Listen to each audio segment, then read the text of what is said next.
Como ya entramos en el mes de LGBT, pues vamos a analizar uno de sus productos más controversiales y de hecho va a ser una opinión muy polémica la que voy a dar, pero es justamente sobre esta novela que ha sido muy alabada a lo largo de los años. Me refiero a La canción de Aquiles por Madeline Miller, que la neta, por cierto, el libro aquí en México no está para nada barato y me sorprendió muchísimo de mala manera encontrarme con una calidad tan baja en cuanto a historia se refiere para un libro en pasta dura y cuya portada está excelente. De hecho, hasta creo que el título está muy bien acertado, ya que esto es como un fanfic inspirado en la Ilíada. La historia es narrada por Patroclo, un príncipe cuyos padres se casaron por conveniencia, y de hecho se nos recalca en la novela que su madre tenía alguna condición mental ya que no estaba totalmente cuerda, y además él era demasiado flaco y demasiado débil, es decir, no destacaba en ninguna cualidad, y eso era muy malo ya que su padre pues no sentía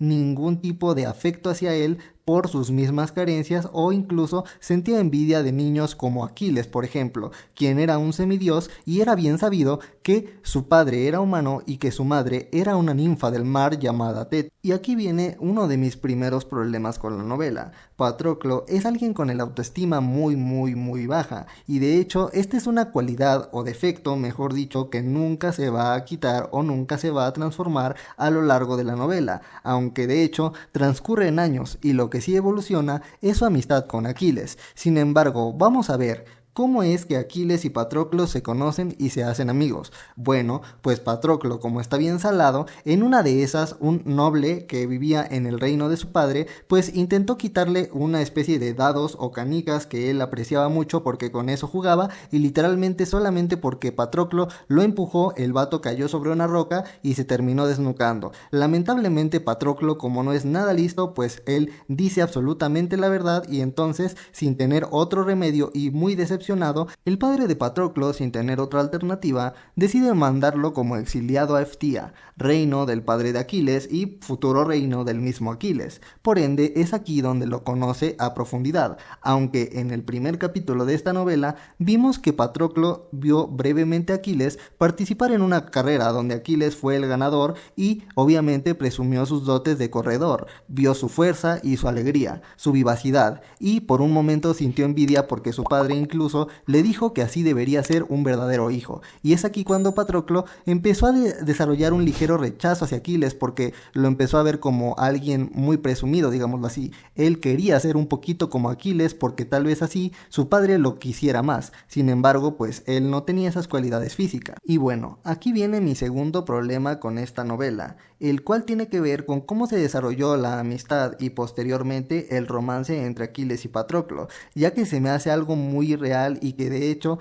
perpetúa parámetros tóxicos en relaciones actualmente, ya que de hecho considero que Patroclo no hace nada o no tiene ninguna cualidad relevante por la que Aquiles le pudiera prestar atención en un inicio, más allá de que ambos cruzaban miradas tal vez de vez en cuando en el comedor, donde por cierto Aquiles era muy popular porque de hecho varios de los niños exiliados y esclavos de su padre querían que Aquiles los escogiera como hermano de armas, para que entonces tuvieran un lazo muy estrecho y muy cercano. Sin embargo, porque a Patroclo un día no se le dio la gana ir a la lección de armamento, entonces decide no ir.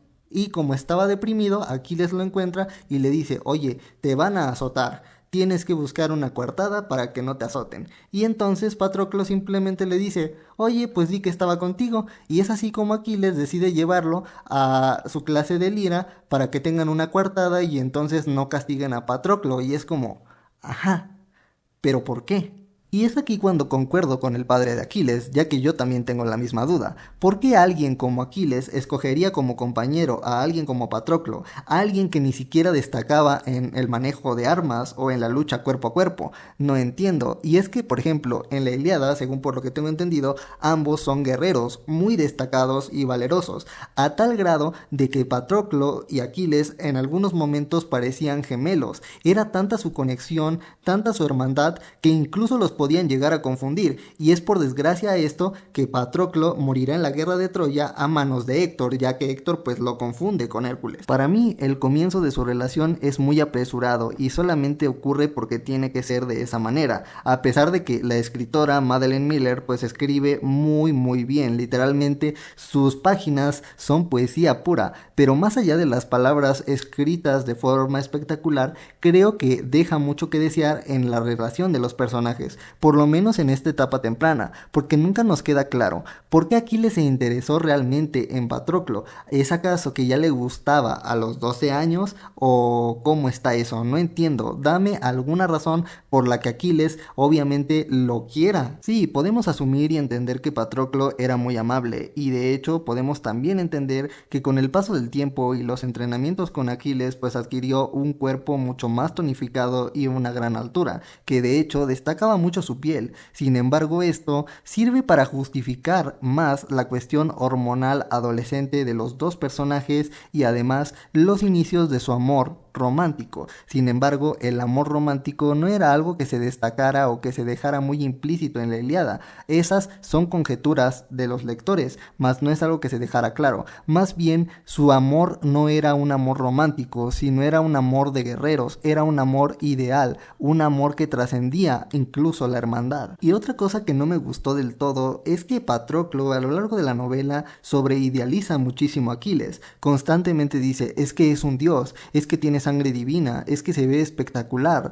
sus rizos dorados reflejan la luz del sol y bla bla bla bla. Entonces no estamos viendo que Patroclo se haya enamorado más como del lado humano, sino que siempre lo idealiza, siempre es la persona que se sacrifica por Aquiles y ve lo mejor en él porque está con un dios, y entonces a los dioses se los tiene que venerar, y es como, güey, eso está bastante extraño.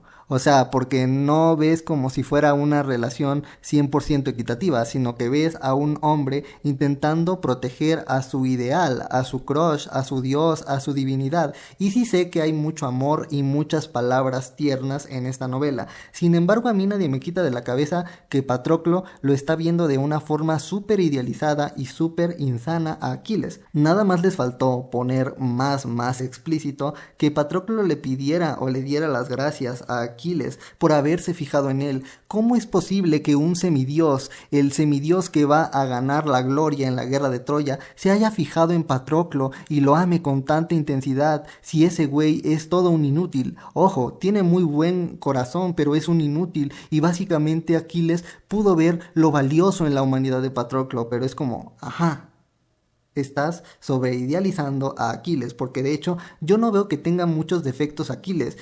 O sea, hasta el güey estaba guardando su virginidad para compartirla con Patroclo. Él rechazó acostarse con mujeres porque evidentemente estaba enamorado de Patroclo. Y sé que voy a recibir mucho hate por esta opinión, pero a mí la neta me parece que Patroclo fácilmente sería el migajero estándar, básicamente el güey que justifica y sobreidealiza a su vato. Es decir, obviamente estamos hablando de un semidios, pero güey, eso no lo es todo. Con la intimidad, con la convivencia, y básicamente todo el tiempo Patroclo está, es que es un semidios, es que está guapísimo. Sí, ya nos enteramos que es guapísimo y que literalmente está tallado por los dioses, pero yo no veo ninguna cualidad por la que Aquiles se interesaría por ti, no más allá, por ejemplo, del hecho que eres valiente y decidido. Sin embargo, esas cualidades ni siquiera las mostraste antes de que Aquiles te eligiera. Literalmente las mostraste después, mostrando a Aquiles como el salvador de Patroclo en todo momento. Y es que yo no entiendo por qué Aquiles se enamoró de Patroclo. Solamente se nos dice que tuvieron muchas pláticas,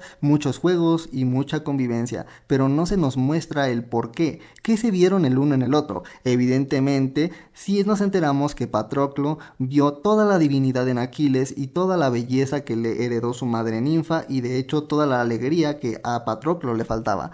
pero ¿por qué Aquiles tenía el deseo ferviente de cuidar y proteger a Patroclo? Ojo, no es queja porque sí se da en algunas parejas, sin embargo sí dame desarrollo de personajes, para que yo entienda qué es lo que está pasando con los dos, y evidentemente esto es un sesgo generado de que Patroclo es el que narra la canción de Aquiles, y eso sin hablar de que la guerra de Troya está tratada de forma muy pobre, está muy en el fondo, no se le da nada o casi nada de relevancia, mejor dicho. Considero que es una historia agradable, no te voy a decir que es una mala experiencia, pero sí depende mucho del mood en el que estés. También si eres una persona que está experimentando sus primeros romances o que incluso está súper ultra hiper mega enamorada, pues te va a encantar, porque tiene frases muy bonitas y muy icónicas a lo largo de la novela. Sin embargo, creo que se queda muy corta y que idealiza muchísimo a Aquiles. No nos muestra como la parte más humana, sino está relacionada a huevo con Patroclo,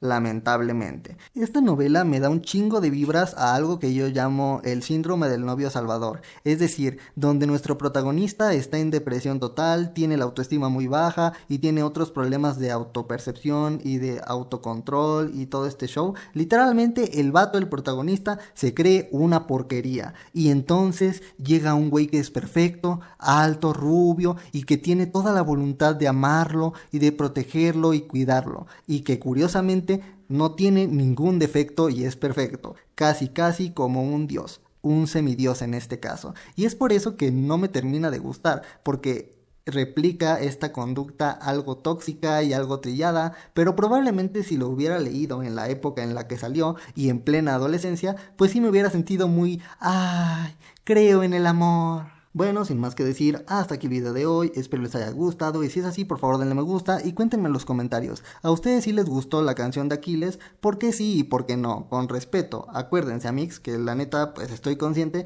que esta novela pues no va dirigido a mi target de edad. Es decir, yo ya estoy muy ruco para leer este tipo de historias y probablemente la vida ya me dio muchos chingadazos y estoy bien amargado y por eso ya no creo en el amor. Sin embargo, no olviden suscribirse para más análisis de libros y películas y activar la campanita para que YouTube les recuerde cuando suba un nuevo video. Nos vemos.